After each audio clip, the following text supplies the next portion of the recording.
ఓం గం గణాధిపతయే నమః. ఆంజనేయాయ నమః.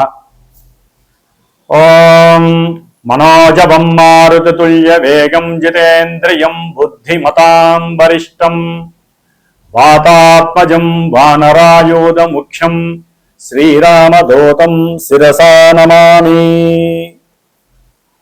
ఓం ఆంజనేయాయ నమః.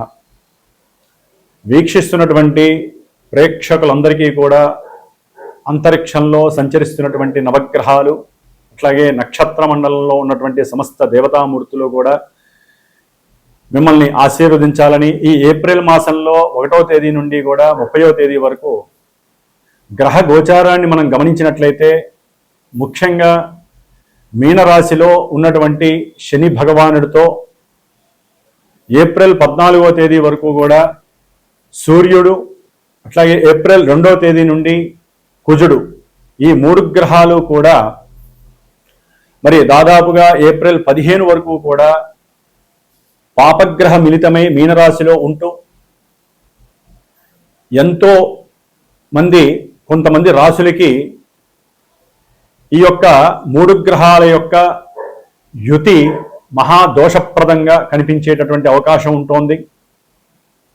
అలాగే విద్య, వివాహము, అట్లాగే సత్సంతానము, వ్యాపారము, కోర్టుకి సంబంధించినటువంటి లావాదేవీలు, ఉన్నతమైనటువంటి విద్య, శారీరక ఆరోగ్యము, ఆర్థికపరమైనటువంటి సమస్యలు, ఇట్లా మానవ జీవితంలో నిత్యము ముడిపడి ఉన్నటువంటి ప్రతి ఈవెంటు కూడా ఆ వ్యక్తి యొక్క జననకాల సమయాన్ని బట్టి, అతను పుట్టినటువంటి ప్రదేశాన్ని బట్టి, తేదీని బట్టి లగ్నము, అట్లాగే నడుస్తున్నటువంటి ఇప్పుడు దశలు, అంతర్దశల వారీగా మాత్రమే మనకి గోచారంలో అక్కడ గ్రహస్థితి ఇక్కడ ప్రస్ఫుటమై గోచారంలో వారి యొక్క మానసిక స్థితిని చూపించేటటువంటి చంద్రగ్రహ రాశి నుంచి ఏ రాశుల వారికి ఏ గ్రహాలు ఏ స్థానాల్లో ఉండి ఏ రకమైనటువంటి ఇబ్బందులని అలాగే శుభాలని కలుగజేస్తాయి.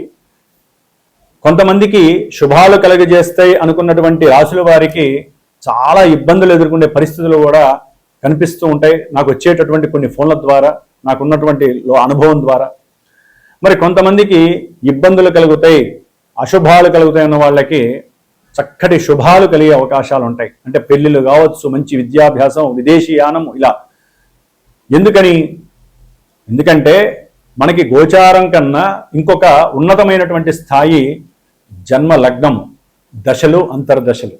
వాటిల్ని బట్టి గోచారం మనకి చక్కగా ప్రభావితం చూపిస్తూ ఉంటుంది. కాబట్టి ఎవరైనా సరే మెయిన్ ఈవెంట్స్ అయినటువంటి కళ్యాణము కానీ, సంతాన విషయంలో కానీ, విదేశీయాన విషయము, ఇల్లు కట్టుకోవాలి, వాహనం కొనుక్కోవాలి, లేకపోతే విద్యలో ఆటంకాలు కలుగుతున్నా, భార్యాభర్తల మధ్య ఎన్నో అంతరాలు, అట్లాగే ఇబ్బందులు, ఎడబాట్లు, కోర్టు సమస్యలు, భూమికి సంబంధించినటువంటి సమస్యలు, ఏదైనా సరే, ఏ విషయంలోనైనా సరే ఇబ్బందులు కలుగుతున్నా, ఏ విషయంలోనైనా సరే మీరు ముందుకు వెళ్ళాలి, శుభం చేసుకోవాలి, ఇంట్లో శుభ కార్యక్రమాలు చేసుకోవాలనుకున్నా మస్ట్ అండ్ షుడ్ తప్పకుండా జన్మజాతకాన్ని చూపించుకొని జాతకంలో జరిగేటటువంటి విశేషాలు ఏమిటో మీరు చక్కగా మీకు నమ్మినటువంటి గురువు ద్వారా తెలియజేసుకొని వాటిల్లో ఏదైనా సరే అసమతుల్యమైనటువంటి పరిస్థితులు, ఇబ్బందులు ఉంటే వాటికి తగ్గ రెమెడీస్. జ్యోతిష్యం అంటేనే పరిహారం అండి.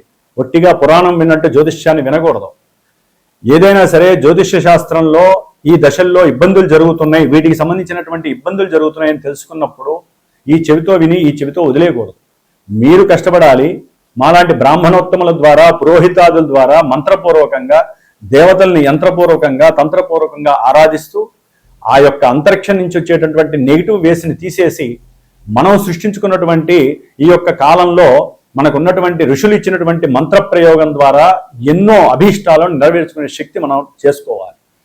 కాబట్టి మరి ఈ ఏప్రిల్ మాసంలో మేషాదిగా మీనరాశి పర్యంతం గ్రహాల యొక్క, నవగ్రహాల యొక్క స్థితిగతులు ఏమిటి, అవి ఏ రాశుల వారికి ఏ రకమైనటువంటి ఫలితాలను ఇస్తాయో మరి ఉన్నంతలో సూక్ష్మంగా, స్థూలంగా తెలుసుకునేటటువంటి ప్రయత్నం చేద్దాం.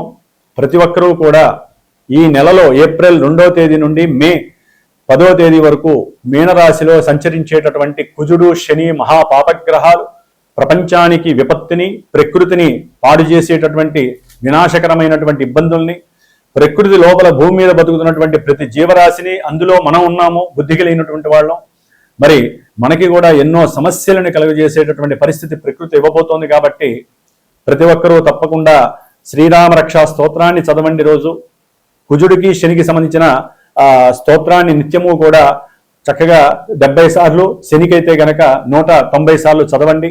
వారి ఇరువురికి ఈ 2 పాపగ్రహాలని అణచివేసేటటువంటి శక్తి ఒక్క హనుమంతుల వారికి ఉంది దేవతామూర్తిగా. కాబట్టి హనుమాన్ చాలీసా రోజుకి 11 సార్లు చదవండి. కొంతమంది రాశులు ఎవరైతే ఉన్నారో వారందరికీ కూడా దోషాలు తొలగిపోతాయి.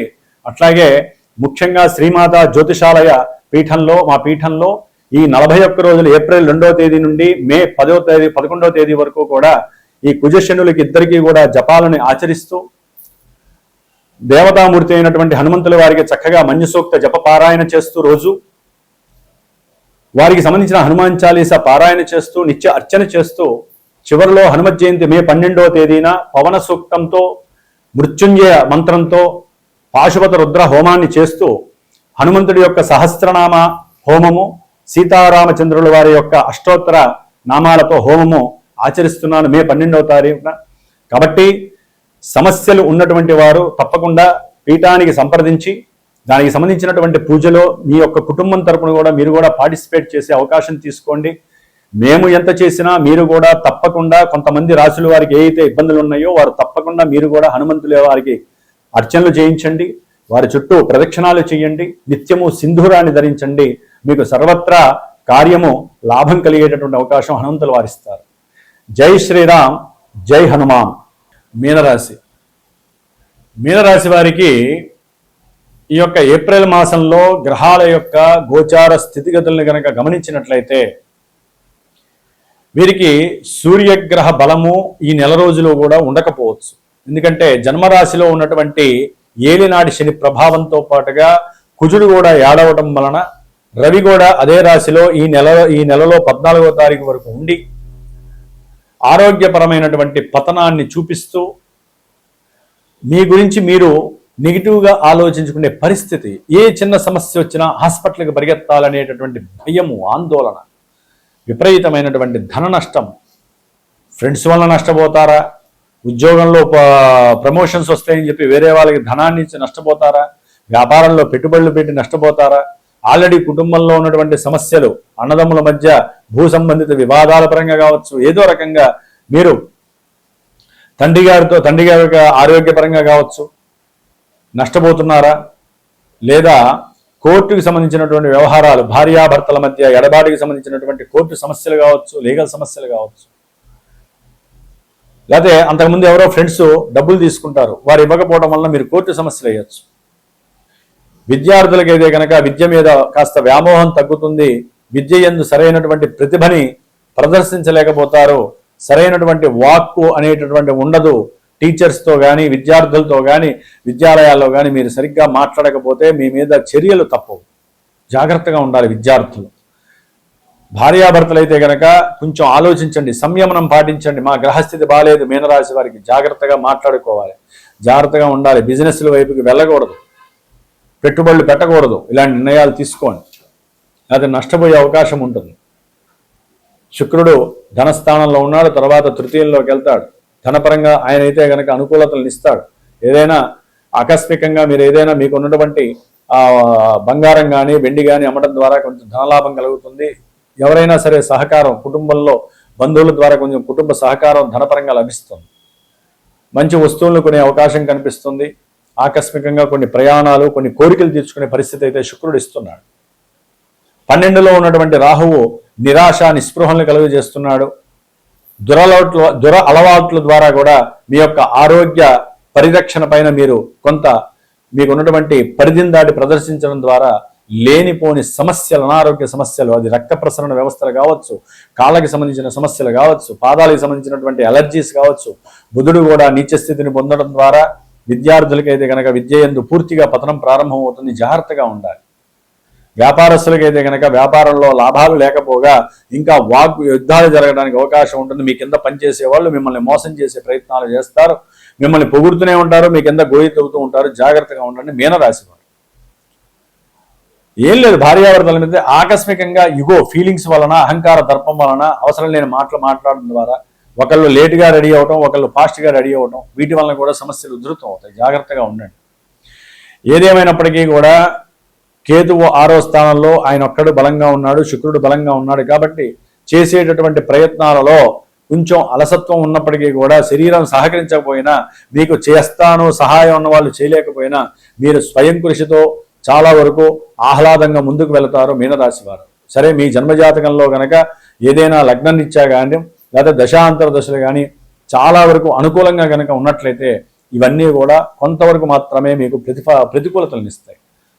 ఆ గ్రహాలే కనుక మీకు ఏదైతే మనం ఇందాక అనుకున్నామో ఇబ్బందులు కలుగజేసేటటువంటి గ్రహాలు మీ జన్మతః లగ్నం నుంచి ఆ దశలు అంతర్దశల రూపకంగా మంచి యోగాలను కనుక ఇచ్చినట్లయితే మంచి కీర్తి ప్రతిష్టలు లభిస్తాయి.